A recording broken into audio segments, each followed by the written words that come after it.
हैं गाय की नस्लें। गाय की नस्लें लेते हैं और सबसे पहले हम जो समझ रहे हैं वो है इसका जो देसी ग्रुप है, देसी ग्रुप। तो जो देसी ग्रुप है, गाय की जो नस्लें हैं देसी ग्रुप की, उनको उपयोगिता के आधार पर एक एक चीज हमको बहुत अच्छे से याद करना है। जब हम सुपरवाइजर यानी कृषि पर्यवेक्षक की तैयारी करते हैं तो हमको एक एक चीज की जानकारी होना जरूरी है। गाय की नस्लों को किसके आधार पर बांटा गया है? तो देसी नस्लों को उपयोगिता के आधार पर, उनके उपयोग करने के आधार पर 3 भागों में बांटा गया है।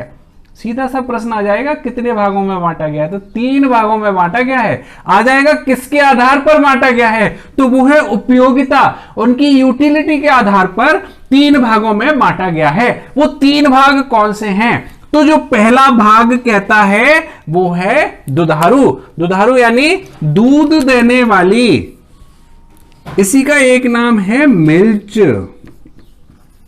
इंग्लिश नाम है लेकिन हिंदी में भी हमें याद कर लें, मिल्च इसको कहा जाता है। कई बार मिल्च लिखा आ जाता है सीधा।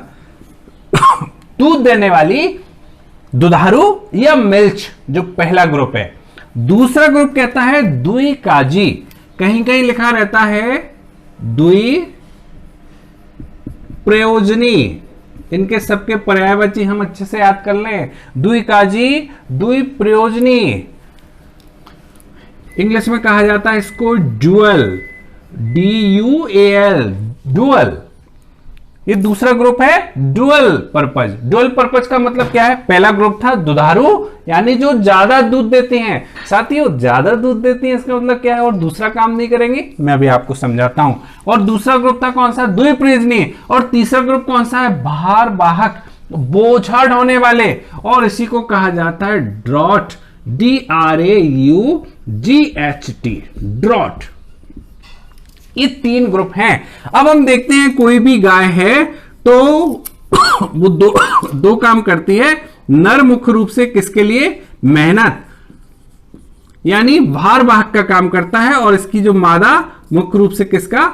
दूध के लिए काम करती है। अब हम देखते हैं पहले दुधारू नस्लें। तो वो दुधारू नस्लें वो होती हैं जिनकी मादाएं अच्छा दूध देती हैं, दूध का उत्पादन अच्छा है, लेकिन इनके नर मेहनत करने में कमजोर होते हैं।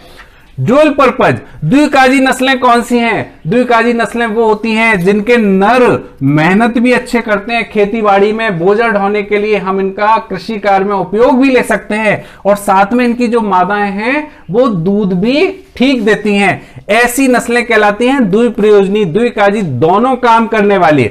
और एक होती है भार वाहक। ये वो नस्लें हैं जिनकी जो फीमेल हैं वो उनका दूध बहुत ही कम होता है, बहुत कम मात्रा में दूध देती हैं, लेकिन उनके जो नर हैं बहुत ही मेहनती होते हैं और कृषि कार्य एवं अन्य कार्यों के लिए बहुत ही उपयोगी होते हैं। तो वो ये 3 ग्रुप हैं, दुधारू यानी मिल्च, दूसरी द्विकाजी, द्विप्रयोजनी यानी डुअल, और तीसरी है भार वाहक या ड्रॉट। बिल्कुल यही इसी लेक्चर के साथ आपको हर चीज रट जाना चाहिए।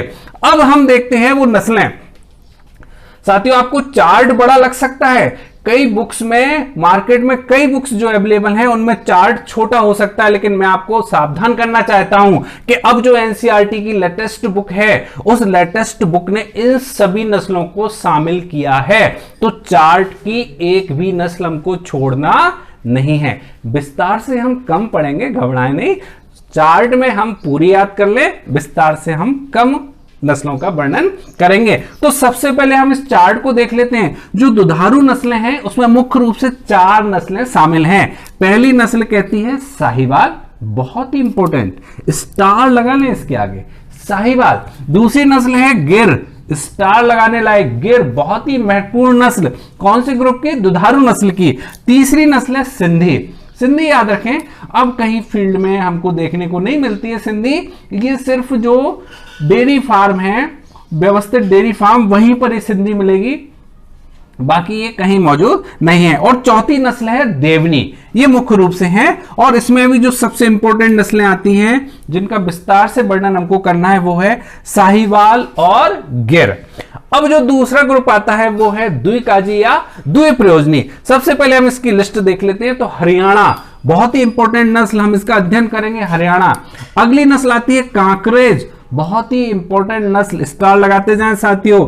तीसरी नस्ल आती है राठी, राजस्थान के परिप्रेक्ष्य में बहुत ही इंपॉर्टेंट राठी। और उसके बाद चौथी आती है थारपारकर। ये वो 4 नस्लें हैं जिसका हम विस्तार से अध्ययन करेंगे। इसके अलावा हम इनके नाम याद कर लें, मेवाती, उसके बाद है अंगोल, फिर है निमाड़ी, फिर कृष्णा घाटी, उसके बाद डांगी, फिर है पंगानूर, फिर है गावलाव और अगली है सीरी। तो ये वो 12 नस्लें हैं जो द्विकाजी या द्विप्रयोजनी में शामिल की गई हैं। उनमें से शुरू की 4 हरियाणा, काकरेज, राठी और थारपारकर। थोड़ा सा मेवाती के बारे में भी, इन 4-5 नस्लों के बारे में हम विस्तार से आगे अध्ययन करेंगे। अब अगला जो ग्रुप है वो कौन सा है? वो ग्रुप है भारवाहक यानी ड्रॉट। इस भारवाहक में हम देखते हैं तो सबसे इंपॉर्टेंट नस्ल जो आती है वो है नागौरी।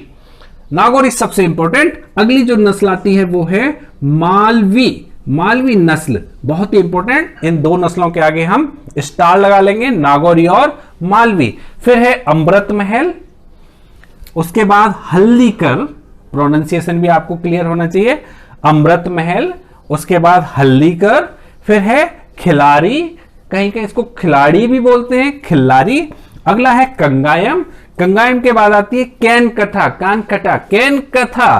फिर है बच्चोर, बैचूर भी कहा जाता है इसको, बच्चोर, खैरीगढ़, पवार, बरगुर और गंगा तीरी। ये वो 12 नस्लें हैं जो भारवाहक में शामिल किए गए हैं। अब हम आप इसको देखें तो विस्तार से समझने लायक कौन कौन सी हैं। दुधारू में साहिवाल और गिर, ये 2 नस्लें। द्विकाजी में आती हैं 4, हरियाणा, कांकरेज, राठी और थारपारकर। मुख्य रूप से ये 4 नस्लें।